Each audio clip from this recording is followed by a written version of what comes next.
ఏమనగా ముందు గుమ్మడి పెడితే నాలాగా నష్టపోవద్దని చెప్తున్నా రైతులందరికీ. ఏం పెట్టినా బియ్యంలో మోనోక్రోప్రాస్ శుభ్రంగా చల్లాలి. ఎలకల మందు ఫస్ట్ పెట్టినాకనే గింజలు పెట్టాలని రైతులందరూ తెలియజేస్తున్నాను. 5,000 గింజలు నష్టపోయాయి ఇప్పటికే. మళ్ళీ ఈరోజు కూడా కంటిన్యూషన్గా మళ్ళీ పెడుతున్నా. కొంచెం మళ్ళీ గడ్డి మన ఎలకల మందు పెయింట్ మన పేస్ట్ ఇచ్చారు, తర్వాత ఎలకల ప్యాకెట్స్ ఇచ్చారు. మోనోక్రోటోప్రాస్ బియ్యంలో కలిపి చల్లువని మన సూచన చెప్పారు రైతులు, తెలిసిన రైతులు. టమాటోతోని పేస్ట్ ఉంది, కట్టె పుల్లతోని ఎలకల మందు చాలా దూరం ఉంచుకోవాలి. పిల్లలకు చాలా దూరం ఉంచితే చాలా మంచిది. ఇలాంటి మందులు కూడా ఇంట్లోకి తీసుకుపోకూడదు. తీసుకుపోయినచో ప్రమాదం జరగకూడదని చెప్తున్నా అందరికీ.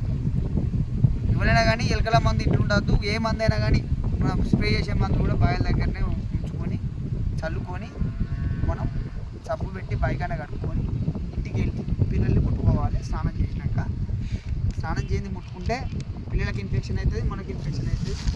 ఇలాగ పెట్టాలి. ఎలకల మందు పేపర్లో పెట్టి నైట్ సాయంకాలం 5 నుంచి వెళ్ళి టైంలో పెడితే నైట్ 10-11 గంటల వరకు వచ్చేసి అది తినేసి పోతుందట. నాకు తెలియదు కానీ ఒక తెలిసిన శాస్త్రవేత్తలు చెప్తే నేను దాన్ని పాటిస్తున్నా.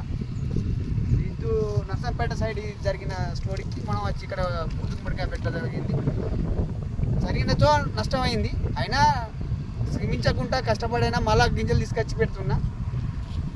ఫలితం దక్కినా దక్కకుండా ఒక రైతు అనేది ఎప్పుడైనా కానీ చేయదలుచుకున్నప్పుడు పట్టుదల ఉన్నప్పుడు కంపల్సరీ చేయాలి. చేయొద్దు అనుకున్నప్పుడు దాన్ని వేసి పెట్టుకోవాలి. 4 దిక్కులో ఎప్పుడైనా కానీ 3 దిక్కులు అక్కడ ఒకటి పెట్టాము, అక్కడ ఒకటి పెట్టాము. 4 దిక్కులో పెట్టాలి. ఇది 4 దిక్కులో పెట్టేసి ఇలా పెట్టేసి ఉంచితే సాయంకాలం వరకు అదే వచ్చేసి తినిపోతుందని వాళ్ళు శాస్త్రవేత్తలు చెప్పారు. నేను వాళ్ళకి పాటిస్తున్నాను. అందరూ జాగ్రత్తగా విత్తనాలు శుద్ధి చేసుకున్నప్పుడు ఏ విత్తనం పెట్టినా కానీ ఒడ్ల పంటి పక్క మోనోక్రోటోప్రాస్ కంపల్సరీ చుట్టూరంగా చల్లుకోవాలని మినిమం చేయగలుగుతున్నాను.